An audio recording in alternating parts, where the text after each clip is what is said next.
یا ایمان والو تمہارے اوپر روزے فرض کیے گئے ہیں جس طرح تم سے پہلوں پہ فرض کیے گئے تھے۔ روزے کیوں فرض کیے گئے ہیں؟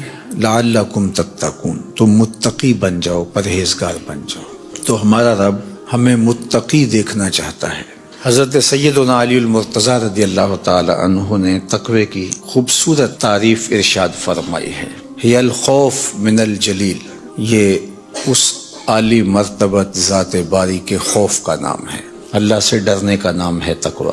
وہ صرف ہمارا خالق ہی نہیں، ہمارا مالک و رب ہی نہیں، ہمارا محبوب بھی ہے۔ والذین آمنوا اشد حبا للہ، ایمان والے اپنے رب کو ٹوٹ کے چاہتے ہیں، شدید محبت کرتے ہیں اپنے رب سے۔ تو جس سے محبت کی جائے تو اس کی ناراضگی سے ڈرا جاتا ہے، اس کے تو تھوڑے سے تیور بدل جائیں، اس کا التفات کم ہو جائے تو زندگی اجڑنے لگتی ہے۔ تو اللہ کا خوف بیں مانا کہ اس کی ناراضگی سے ڈرا جائے۔ اور دوسری بات ارشاد فرمائی والعمل بالتنزیل، اور اترنے والی پاکیزہ کتاب قرآن مجید پہ عمل کرنے کا نام تقوی ہے۔ اور پھر فرمایا والقناعۃ بالقلیل، اور تھوڑے پر قناعت کرنا۔ اللہ اگر زیادہ عطا فرما دے تو اس پہ شکر کرنا چاہیے، اور شکر کرنے سے نعمت فزوں تر ہوتی ہے، نعمتیں بڑھ جاتی ہیں۔ لیکن اگر اللہ زیادہ عطا نہیں فرماتا تو وہ خوب جانتا ہے کہ میں نے اپنے بندے کو کس جگہ رکھنا ہے، تو بندہ اس پہ راضی رہے کہ میرے مالک میں اس پہ راضی ہوں جس جگہ تو مجھے رکھنا چاہتا، تو اس کو قناعت کہتے ہیں۔ اور یہ تقوی ہے کہ اللہ پر بندہ ایسے راضی ہو جائے کہ اس کی عطا کردہ ہر نعمت پر وہ زیادہ ہے تب بھی راضی ہو، کم ہے تب بھی راضی ہو۔ تو جب اللہ پر یقین پختہ ہو جاتا ہے تو پھر اس کی تقسیم پہ بھی بندہ راضی ہوتا ہے۔ اور جس کو صبر کی دولت نصیب ہو گئی اس کی زندگی سوکھی ہو گئی، اور جس کے پاس صبر کی دولت نہیں ہے، قناعت کی دولت نہیں ہے، وہ کھرب پتی بھی بن جائے نفس کی کمینگی ختم نہیں ہوتی، چونکہ بریک تو ہے ہی نہیں یہاں۔ جتنا بھی مال و دولت مل جائے اگر قناعت نہیں ہے تو پھر تو انسان کی پیاس اور بھوک ہی نہیں مٹتی، ختم ہی نہیں ہوتی خواہش۔ تو سیدنا علی المرتضی رضی اللہ تعالی عنہ فرماتے ہیں کہ تقوی اللہ جل شانہ کی خشیت کا نام ہے۔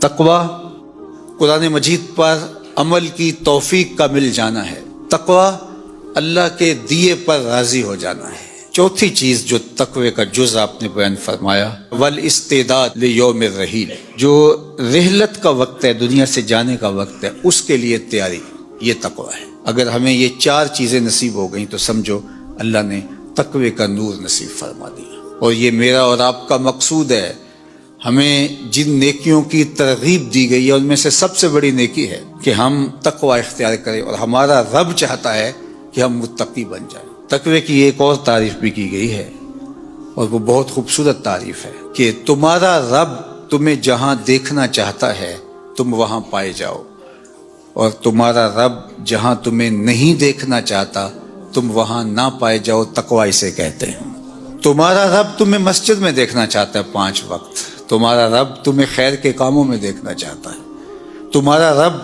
تمہیں بیمار کے سرہانے دیکھنا چاہتا ہے، تمہارا رب برہنہ بدن اور بھوک اور پیاس سے تڑپتے ہوئے لوگوں کی مدد کرنے کے لیے ان کی دہلیز پر پہنچا ہوا دیکھنا چاہتا ہے، تمہارا رب تمہیں خیر کے کاموں میں منہمک دیکھنا چاہتا ہے، وہاں تم پائے جاؤ، وہاں سے خیر حاصل نہ ہو۔ اور جہاں تمہارا رب تمہیں نہیں دیکھنا چاہتا تو وہاں تم پائے ہی نہ جاؤ۔ تمہارا رب تمہیں کسی ایسی جگہ پہ نہیں دیکھنا چاہتا جو تمہارے منصب کے لائق نہیں ہے، اس نے تمہیں دستے قدرت سے بنایا ہے، اللہ اکبر۔ تو وہ کیسے اپنے شاہکار کو کسی گندی جگہ پہ دیکھنا چاہے گا، کسی غلاظت کے ڈھیر پہ دیکھنا چاہے گا؟ جہاں بدکاریوں کا ماحول ہوگا وہ اپنے شاہکار کو وہاں کیسے دیکھنا چاہے گا؟ تو تقوی یہ ہے جہاں تمہارا رب تمہیں دیکھنا چاہے وہاں تم پائے جاؤ، اور جہاں تمہارا رب تمہیں نہ دیکھنا چاہے وہاں تم موجود نہ پائے جاؤ۔ اگر یہ دولت حاصل ہوگی تو سمجھو اتقاء کا نور نصیب ہو گیا۔ روزہ صرف اکل و شرب سے رک جانے کا نام نہیں ہے، یہ اپنے کانوں کو بھی روزہ دار بنانا ہوتا ہے، اپنی زبان کو بھی روزہ دار بنانا ہوتا ہے، اپنی آنکھوں کو بھی روزہ دار بنانا ہوتا ہے۔ تمہارا ایک ایک عمل، تمہارا ایک ایک رویہ، تمہاری ایک ایک حرکت، تمہاری ایک ایک سکنت روزے سے ہو جائے۔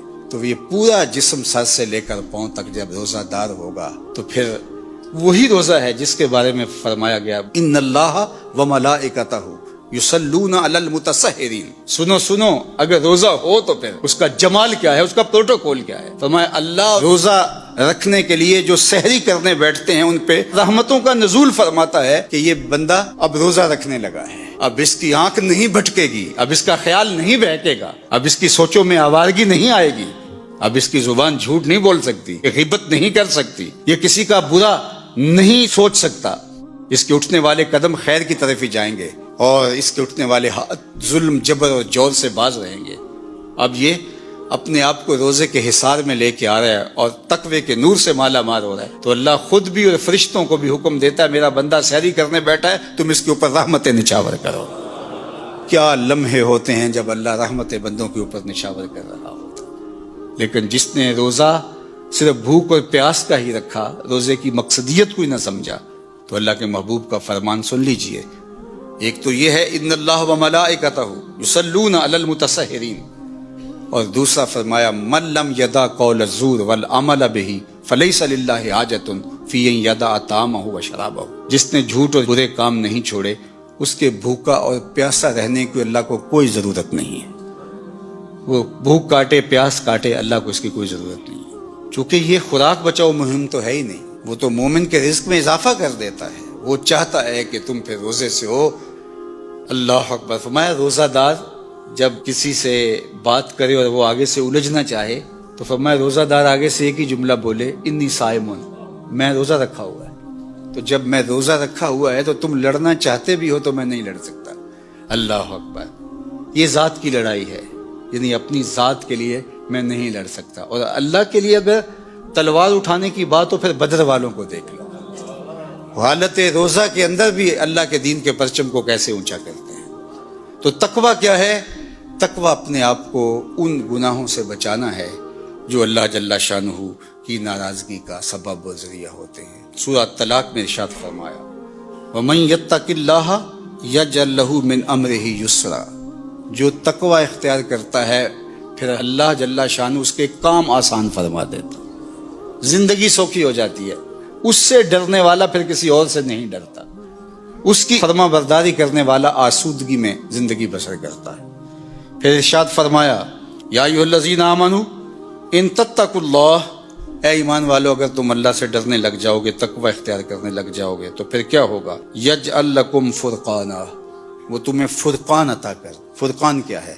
حق و باطل میں تمیز کرنے کی صلاحیت نصیب ہو جانا، اچھائی برائی میں نکھیڑا کرنے کی صلاحیت کا مل جانا. کئی لوگوں کو ساری زندگی معرفت ہی نہیں ہو پاتی کہ اچھائی کیا ہے اور برائی کیا ہے. میں نے پڑھے لکھے لوگوں کو بھی دیکھا ہے کہ ایک جاہل بابے کے جا کے قدموں میں بیٹھے ہوئے ہوتے ہیں. ایسے لوگ کہ جو اچھے مسلمان تو دور کی بات ہے، اچھے انسان کہلانے کے بھی لائق نہیں ہیں، جنہوں نے جنابت کا غسل بھی نہیں کیا ہوتا، تو کچھ لوگ ان کو بھی اللہ کا ولی سمجھ رہے ہوتے ہیں. کیوں سمجھ رہے ہوتے ہیں؟ اس لیے کہ یہ خود متقی نہیں ہے، اللہ ان کو امتیاز کرنے کی صلاحیت ہی عطا نہیں کرتا. تو فرمایا کہ اگر کوئی تقوی کے نور سے مالا مال ہو جاتا ہے اللہ اس کو فرقان عطا کرتا ہے. اور یہ بہت بڑی دولت اللہ کسی بندے کو عطا فرمائی. اور وہ کیا ہے؟ حق اور باطل میں تمیز کی صلاحیت، خیر اور شر میں امتیاز کی صلاحیت. یہ اللہ اس شخص کو عطا فرماتا ہے جو اتقاء کے نور سے مالا مال ہوتا ہے. وَيُكَفِّرْ عَنْكُمْ سَيِّئَاتِكُمْ، اللہ تقوی کی برکت سے تمہارے سارے گناہوں کو معاف بھی فرما دیتا ہے، تمہیں ستھرائیاں دے دیتا ہے. وَيَغْفِرْ لَكُمْ، اور اللہ تمہیں معاف بھی فرما دیتا ہے اور تمہیں غفران و رحمت کے پردوں میں بھی ڈانپ لیتا ہے. وَمَن يَتَّقِ اللَّهَ يَجْعَل لَّهُ مَخْرَجًا، جو اللہ سے ڈرنے لگ جاتا ہے، تقوی اختیار کرنے لگ جاتا ہے، اللہ اس کے لیے مخرج پیدا کر دیتا ہے. کچھ لوگ مصیبت میں پھنستے ہیں پھر ساری زندگی اس سے نکل ہی نہیں پاتے. اللہ فرماتا ہے جو تقوی اختیار کرتا ہے مشکلوں سے نکلنے کا اسے ہم راستہ عطا فرماتے ہیں. بڑی سے بڑی مصیبت سے بھی وہ آسانی سے نکل جاتا ہے. اس کے لیے ہم یہ کرم نوازی اور یہ رحمت اور یہ مدد اور یہ نصرت فرمائی ہے. وَيَرْزُقْهُ مِنْ حَيْثُ لَا يَحْتَسِبُ، اور اللہ اس کو وہاں سے رزق دیتا ہے جہاں سے گمان بھی نہیں ہوتا، اسے تصور بھی نہیں ہوتا کہ یوں بھی وہ رزق کے دروازے کھول سکتا ہے. تو فرمایا اللہ سے ڈرنا سیکھ لو، پھر تمہاری مشکلوں میں وہ راستے بھی کشادہ فرمائے گا، اور اللہ جل شانہ تمہارے لیے اپنی کرم نوازیوں کے در بھی کھول دے گا۔ حضرت معاذ بن جبل رضی اللہ تعالیٰ عنہ کو اللہ کے محبوب نے جب یمن کا قاضی بنا کر کے رخصت کیا تو ان کو گھوڑے پہ سوار کیا، اور خود حضور ساتھ پیدل چل رہے تھے، اور معاذ بن جبل رضی اللہ تعالیٰ عنہ کو وصیتیں کرتے جا رہے تھے، اور فرمایا معاذ یوں فیصلے کرنا، یوں فیصلے کرنا، یہ سب ارشاد فرما رہے تھے۔ کچھ آگے چل کے حضور نے فرمایا جب تم واپس پلٹو گے تو میری قبر کے قریب سے گزرو گے۔ حضور نے اپنی وفات کی خبر دی تو حضرت معاذ بن جبل پر بجلی بن کے یہ خبر گری۔ حضور کے وصال کی خبر کوئی چھوٹی خبر تو نہیں تھی، صحابہ کی تو زندگی حضور ہے، اور ہماری زندگی، ہمارا سب کچھ۔ مولانا ظفر علی خان نے کیا خوب کہا تھا، ہم جس میں بس رہے ہیں وہ دنیا تم ہی تو ہو۔ تو یہ خبر قیامت کی خبر تھی، تو انہوں نے رونا شروع کر دیا۔ آقا کریم نے رخ مدینہ المنورہ کی طرف موڑ لیا، اور یہ زاروں کے تار رو رہے ہیں۔ جب بہت زیادہ رو رو کے نڈھال ہو گئے تو آقا کریم نے حضرت معاذ کو تسلی دیتے ہوئے جو لفظ کہے وہ سنیے، ان اول الناس بی المتقون من کانوا و حیث کانوا۔ معاذ پریشان ہونے کی ضرورت نہیں ہے، میں اپنے متقی غلاموں کے ساتھ ہوں۔ من کانوا و حیث کانوا، وہ جو بھی ہوں اور جہاں بھی ہوں، تو انہیں معیت رسول بھی حاصل ہے جو تقوی کے نور سے مالا مال ہے۔ حضور کا قرب نصیب ہوتا ہے انہیں، اور اللہ کی قربت بھی انہیں نصیب ہوتی ہے جو تقوی کے نور سے مالا مال ہے۔ وَاعْلَمُوا أَنَّ اللَّهَ مَعَ الْمُتَّقِينَ، اللہ تعالیٰ متقیوں کے ساتھ ہے، ان کو اپنی معیت عطا کر دیتا ہے۔ اور مجھے بتاؤ، جس کو اللہ نے اپنا قرب دے دیا، اپنی معیت کا جمال عطا کر دیا، پھر کوئی چیز پیچھے رہ گئی؟ اس لیے ہمارا دین ہمیں اتقاء کے نور سے مالا مال ہونے کی تلقین کرتا ہے، اور ہمیں بتایا گیا ہے کہ اپنی زندگی کو اللہ اور اس کے رسول کی محبت میں، ان کے بتائے ہوئے احکام کے